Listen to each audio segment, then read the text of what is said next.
What's good, y'all? It's Casper. Welcome back to another video. Today's video, I'm gonna talk about a movie that I've been trying to watch. Finally got the chance to watch it. The movie I'm talking to you about is called The Menu. So let's get straight to it. The Menu is a 2022 film. It's rated R and it's an hour and 47 minutes. Directed by Mylod and it's written by Seth, Reiss, and Tracey. The movie is starred by Fiennes, Anya Taylor-Joy, Nicholas Hoult, Chau, John Leguizamo, Janet McTeer, Judith Light from the beginning. I really like the startup. And you can see how crisp it's gonna be. We end up seeing the character Tyler, who's played by Nicholas Hoult. You can see that he's kind of like a nerd fan for the chef that they're about to go see.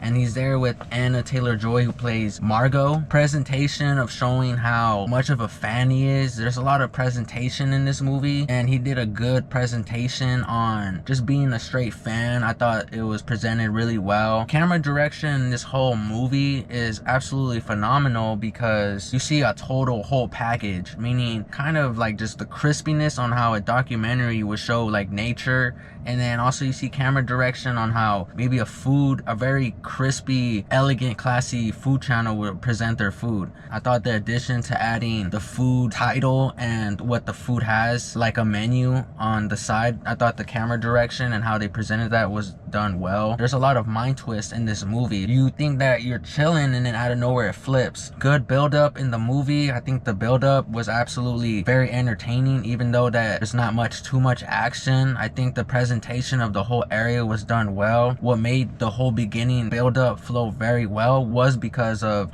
Chau, who plays Elsa. Her acting of just being very robotic and creepy with the lines was absolutely presented great. I had fun with that performance, and her was a good build-up and added to a lot of the characters. I like how the movie also had high class, stingy, stubborn people with money handed to them type vibe people in this whole movie. Every character has that sense of them. Whether you're a food critic or you're an actor or you're just someone in business, they had all personalities on just the griminess on behind the scenes of what they would do. The writing is done very well. A lot of positions where the movie is just between a couple characters like Elsa and people sitting at the dinner area, so I thought that was done very well. Elsa is definitely one of the characters that stood out, but my favorite character that stood out for me was definitely Anya Taylor-Joy, who played Margot, because her character had to really just get a feel for it. The way she just was very quick to see that this whole area is very weird. Her observation was very clear in the movie. Her acting was cool. The lines was dope. The small things she does in the movie to notice other characters in that dining area. Margot did the best in my opinion. Her range was very crazy, from being who she is in the movie as her main hobby or job,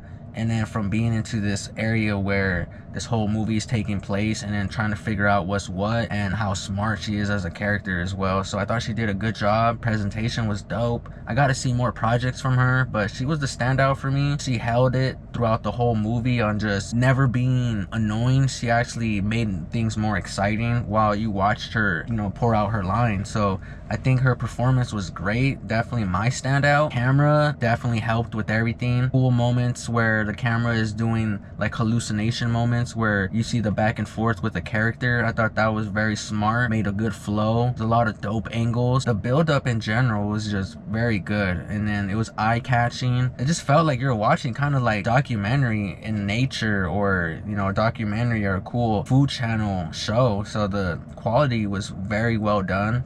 Fiennes, who plays Chef Slowick, I thought that performance was well done too. Top 3 standout in this movie. The performance on just being Chef, that felt like he knew it all. The lines and facial expressions were dope. Seeing the background on what this character or this chef is, the background of it, I thought it was very interesting. It made the movie feel more full seeing that. And the transition of being in his personal space and then being out where he's working, I thought the transition and then seeing the setup was great. Very creepy lines as well, and he has that just presentation of like things are gonna come out of nowhere, and he says things very nonchalant. Like he tells people everyone's gonna die here, and he says it so chill. I was just like, whoa, this is very creepy. The food presentation on how he makes all his workers in the back, crazy how everyone's synchronized like robots. Everyone moves to his voice whenever the camera was on the worker other chefs in the back. It didn't seem like a TV show. It felt like a good horror, high def, gonna be crazy movie. The thrill of just being back and forth at every table was very smart. There's a lot of things that I saw in there that I never seen in any movie. When they present the tortillas in the movie, how they did that, I've never seen that ever. Never thought that they could interact the food and the presentation of lines. You know, it's just food and they made it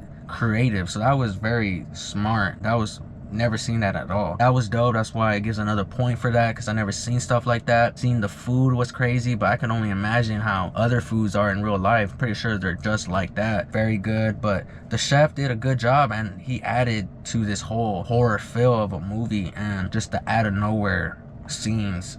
Grimy. The blood is here and there, but when the blood comes, it comes through, and it's like, oh dang, I did not expect none of that. So the deaths in here were cool.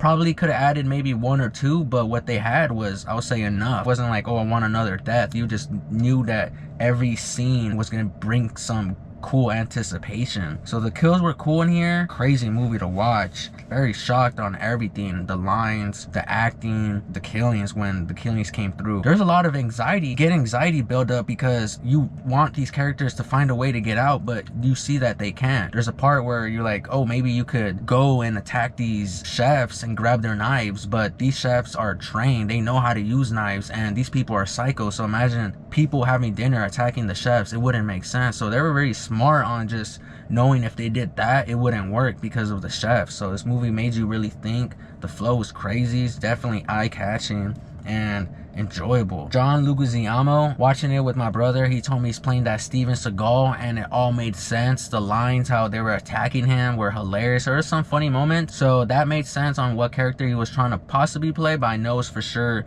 he was trying to play a Steven Seagal character. So it wasn't annoying at all, so it was cool. Everyone here is dope. Everyone sitting down in the whole dining area is very interesting.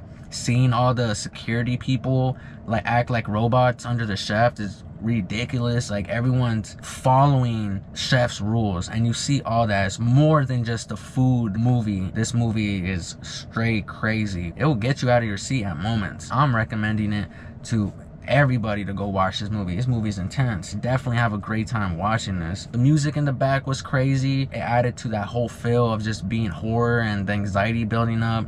All the deaths in here were crazy, creative. There's a lot of moments in this movie that mess with your brain. So love those type of movies where you're just thinking this is gonna happen, but this ends up happening.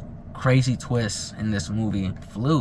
This movie flew, to be honest. The length of the movie, perfect for sure. I would say the ending fit very well because it's crazy. Like I said, this movie, the ending just showed how crazy the twists and turns this movie could be. So the lines were great at the end. The directing and camera work for showing how that burger was made, it did make the burger look very good, you know. But when the food was done and presented to Margot, the fries did look a little stale, normal, kind of look like clay fries. The burger did look good, I'm not gonna lie. I really enjoyed the writing on how they presented that, and those small things on to figure out how to handle chef was smart. Spoilers, but you see everyone end up dying except Margot, so how they did that was absolutely insane. I think the whole flow of it, all understandable and all worth it. You know, there's a crazy build-up, and then when the build-up ends up going to the crazy action, you're like, whoa, that was insane. You see it being quiet, basically the calm before the storm. This movie is a great example of there's a calm before the storm. After my watching The Menu out of 10, I'm gonna have to give it a 9 out of 10. That's my movie review for the movie The Menu. Shout out to you guys for tuning into the video. Thank you guys for watching, and we'll see you guys on the next one. Peace, y'all.